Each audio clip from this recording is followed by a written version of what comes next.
Hi everyone, welcome or welcome back to my channel, Diana and the Book Hunt. I have been having a tough couple of days. I am just exhausted and mentally I haven't been in a very good place. And yeah, I've just had a very long day where my emotions have been just going through the ringer. And unfortunately, it's not really unfortunately, I'm actually reading a book that is a mystery that I'm enjoying very much. I'm going to talk about it soon. But with the mystery, with the kind of anxiety that the book brings, it didn't really give me any relief when I came home. So I was like, I need to just get into a positive headspace. I just need to have some positive vibes that will lift my mood up. So I decided to film a video where I just am going to talk about some fun books and hope that this will kind of make the anxiety and all of the outside buzz go away. So fingers crossed here. I have had this idea for this video since I finished the latest release by Christina Lauren, the author duo. I finished it a couple of days ago. The book is called The True Love Experiment, and I'm going to talk about that book in just a second. And I decided to just gather a couple of books that are focusing on reality TV shows within romance. And there is a one-off that I'm going to mention last, which is not really about a reality TV show, but kind of follows that format.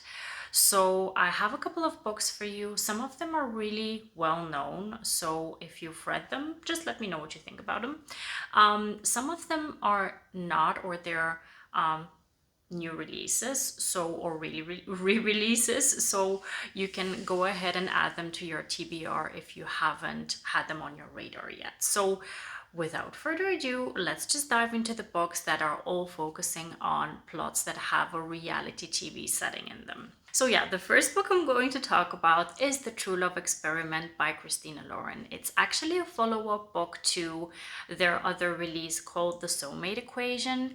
So if you allow me, I'm just going to mention what The Soulmate Equation is about because it's kind of tied to the plot of this book. In the first book, we have our heroine Jess, who meets this guy, River Pena. He is a doctor and he actually is in charge of developing this genetics app that will allow people to find their true kind of love match through genetics.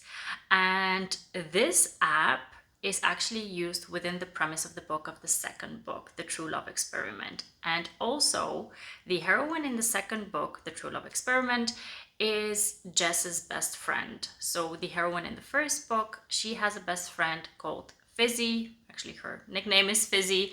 And already in the first book, I absolutely loved Fizzy. She has a wicked sense of humor. She is very unfiltered. She is very kind of almost unhinged in certain situations. So I already loved her in the first book, and I was kind of hoping that they would have a book for her along the way. And I'm really happy to find out that they have released her book.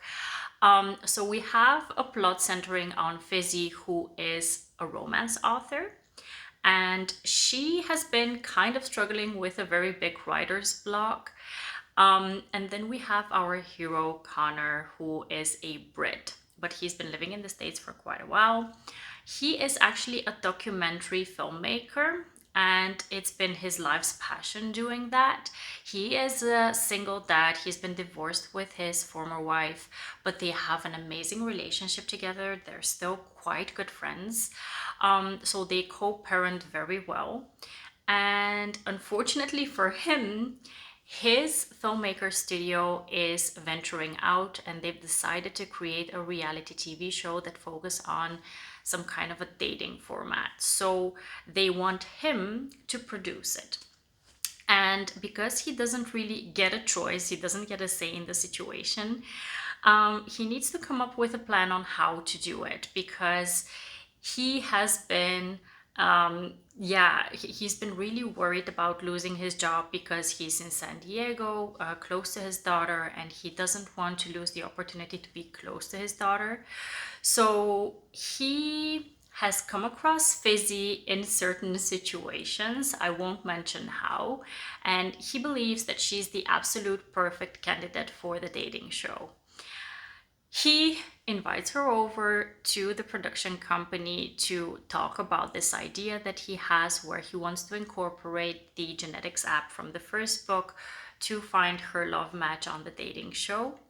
And at first, she's very skeptical about the situation, and she decides to kind of let him go on a bit of a kind of a goose search, if you, I don't know if that's the correct term, but he on like a wild goose chase, I think that's the correct term, where she's giving him romance archetypes of men to go after to look for candidates for her. And I found that absolutely hilarious, and there's just so much goodness within the book. I typically don't really like reality TV, to be quite frank, because or at least certain types of reality TV. I don't like the dating shows. I'm not really a Bachelor fan or Bachelorette fan, so I don't really watch those types of shows. But I am very curious when it comes to reality TV shows that are kind of a social experiment to provoke people to show certain qualities within humanity. So I really loved the premise of this book, and the fact that they used the app from the first book, because that was already quite intriguing for me within the first book. I love that they're using that setting, those kind of elements within the story to find her love match. And obviously, everything kind of goes wrong, because she's supposed to find her true love on a dating show while she slowly but surely starts falling for the producer. So, this book has so much goodness within it. I absolutely loved it. And if you love reality TV, or even if you don't love reality TV, I think this is a really good book because it has such good elements within it, especially when you consider the fact that Connor has an amazing relationship with his ex-wife. He has an amazing relationship with his daughter. He's such an amazing kind of a big giant of a man who is such a cinnamon roll. I absolutely loved him as a character, and Fizzy as well, because she's absolutely unhinged in certain situations. So I definitely recommend this one. The second book I'm going to talk about is one that I also read recently. The book is called The Charm Offensive by Alison Cochrun. This book is a male-male romance where we have one of our heroes, Dev. I think he's the producer and kind of the script writer of a show that is similar to The Bachelor. And we have our other hero, Charlie, who is going to be the new contestant of the new season of that show. And Dev is an absolute romantic. He absolutely believes and is absolutely convinced that someone who participates on the show can really find true love in their life. And Charlie, on the other hand, is quite more skeptical, and also he has his reasons for participating in the show, reasons that are not tied to him finding his love match. And he's also dealing with some mental health struggles. He has anxiety and is dealing with depression.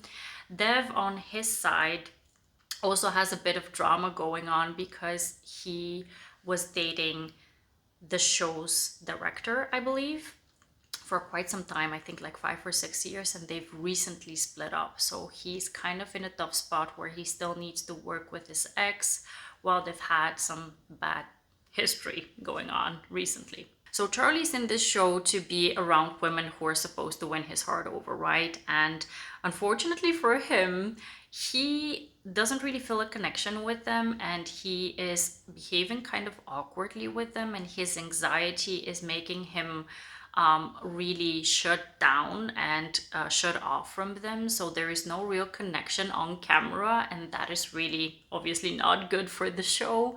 So the producers come together and they kind of think of a plan where Dev is going to go and just shower him with a bit of attention, go on these like almost like dates together, so that he kind of gets into the headspace of what the show is about.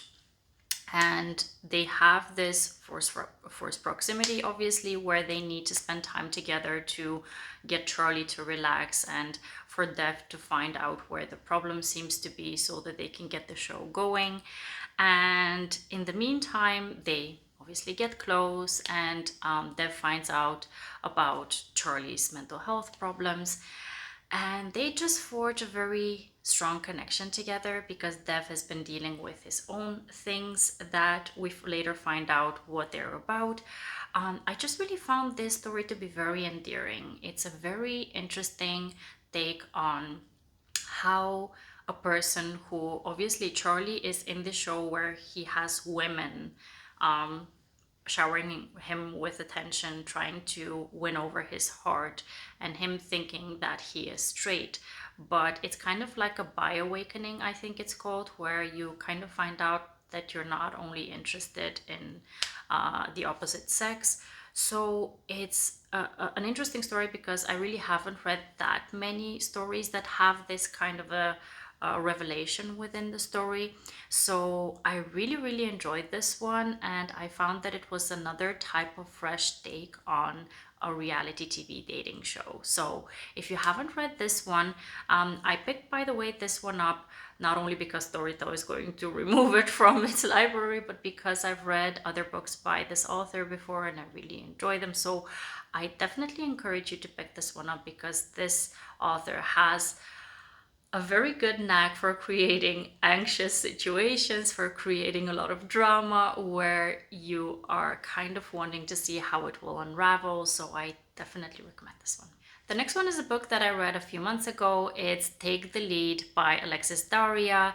I absolutely love shows like Dancing with the Stars. I know I'm kind of contradicting myself by saying that I don't like reality TV. It's just that I don't like reality TV when it's focusing on dating shows. That's what I meant to say. So I really love shows like Dancing with the Stars, and this book is based on this kind of a show where we have our heroine. She is a pro dancer and she is tasked with dancing with a famous celebrity. In this case, it's an actual reality TV star who is from Alaska. His name is Stone.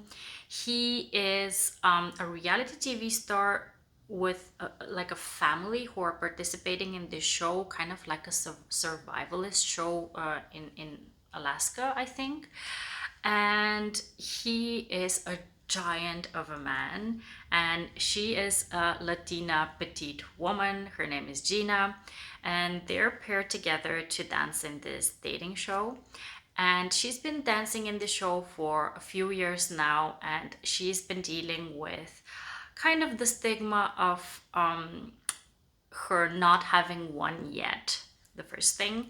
And the second thing, that she is adamant that she doesn't want to do the romance trope within the show where she kind of has this chemistry with the guy. So she wants to be really professional about how she goes about her dancing with her partner.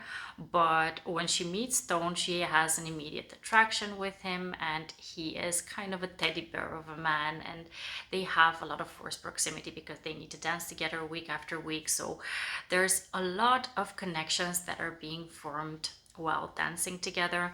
So yeah, this is the kind of story that I imagine is going to happen when I see Dancing with the Stars and I see two people who have an amazing connection together. I'm almost imagining in my head how this and this person should be together in real life, you know. And this is kind of a real life story almost for me to read. So I definitely encourage you to pick this one up if you like Dancing with the Stars. I did have a few issues with it, but I won't mention them, just not to discourage you to pick them up, because I think there are personal things, like personal preferences, that I would have liked to see in the book. But it's definitely a fun read, and it has a gorgeous cover. It has recently been re-released, so check out the cover to see that it's absolutely gorgeous, and you can almost imagine that this is really the pairing within this show. So yeah, I definitely encourage you to pick it up. The next book is actually a book that I have not finished yet. I have started it, but I haven't finished it yet. I'm going to finish it soon. It's just that the thing that is kind of setting me back is that I'm reading it physically and it's written in third person.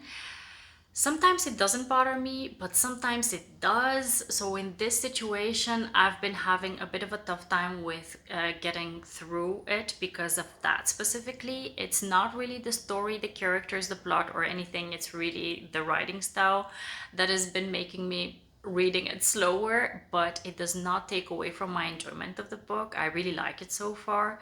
The book is called Love and Other Disasters by Anita Kelly. This book centers on a reality TV show that focuses on cooking, like a cooking competition. We have our heroine Dalia, who she's recently divorced. She kind of is in a dire financial situation and she just wants to have a win. And she signed up to this competition, this cooking competition, and already from the start she had a bit of a mishap going on that sets her off on the wrong foot. But at the same time, the win that she's getting within the situation is that she met a person on this dating show. This person is actually non-binary, so they have they them pronouns, and this is kind of a plot. I don't want to say device, but I don't know another word to say what I want to say, but it's kind of a plot device within the story where there is some kind of drama going on with this specific character showing on live TV that they prefer these pronouns. And I think that that's an important topic to cover in these times. So in this specific respect, I respect the representation within the book so far. I haven't really finished it yet, but I'm really enjoying it. So I can only assume that it will be a 3, 4, or 5 star read for me. That's why I allowed myself to put it into this list. So once I finish it, I'll definitely tell you more about it. But I think that it's a good story to pick up if you like cooking shows. So I definitely encourage you to check it out and let me know if you finished it, because maybe it will give me a boost to finish it already, because I've been dealing with reading it for a month already, so I really need to pick it up and finish it. The last book I'm going to talk about that focuses on an actual reality TV show is One to Watch by Kate Stayman London. This book I read a while ago, but I still remember that it was a lot of fun. The book centers on our main heroine, who is a curvy heroine. She's plus size and she's also a famous blogger. She's also like the biggest, maddest fan of this dating show. And I think on her blog, she's discussing what is going on with this dating show the whole time. So she has quite a bit of a following because of that. And to her surprise, she actually gets invited to be on the show, to be like the main person on the show who gets all the attention from all the men. So yeah, she goes on to the show and she is living her dream basically of showing people that it's not only skinny, beautiful, gorgeous, made up women who can be like desired but by all these kinds of different men. Really show diversity and representation within such a dating show. And that's what I loved about this book, the idea that this should be made into reality, first of all, and then second of all, really have different kinds of men vying for her attention and really showing her that she is desired and deserves to be loved. I did have a couple of issues with this book, but I still think that it's quite worth it to pick it up just to see that it has a good intention and like a good idea at heart. So I definitely encourage you to check it out to see whether you would like it. There are definitely some mixed reviews on it. I think my review is also mixed on it, but like the premise of it is really good. So I definitely encourage you to check it out. So I told you at the start of the video that I'm going to mention a book that is not really focusing on a reality TV show, but it has the same kind of idea behind it. It's actually a series that is already quite old. I think it's over 10 years old, and I think almost everyone in the romance community knows about it, but I just want to mention it because it really, when I started making up the list, the whole time I was thinking, oh, this really is like this book. This really is like this book. So I really wanted to mention it here.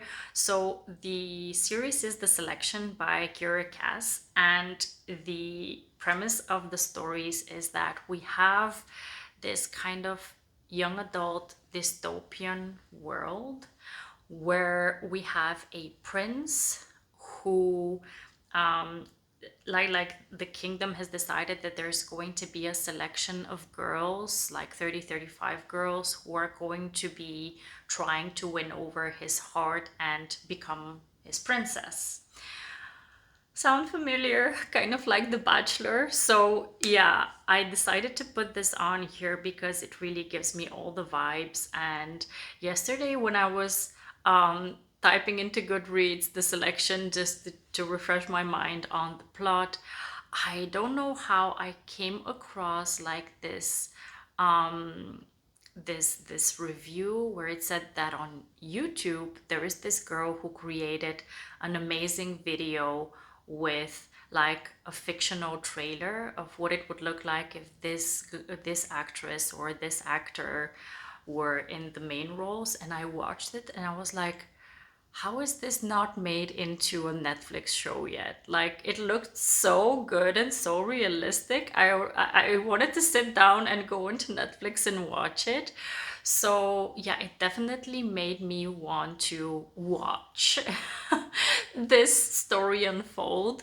So by any chance, if you have not read The Selection yet, you definitely should check it out. So now that I've been talking about all these books, I definitely feel a lot better. I knew that some positive talk about some books that I like is going to lift up my mood. So I hope you enjoyed this video. Please let me know if you've read any of the stories and whether you enjoyed them. Also, please let me know if you have any other stories that have a similar plot that I have not checked out yet that I need to check out. And I hope to see you very soon in the next one. Have a wonderful, marvelous day. Happy reading. Take care and bye-bye.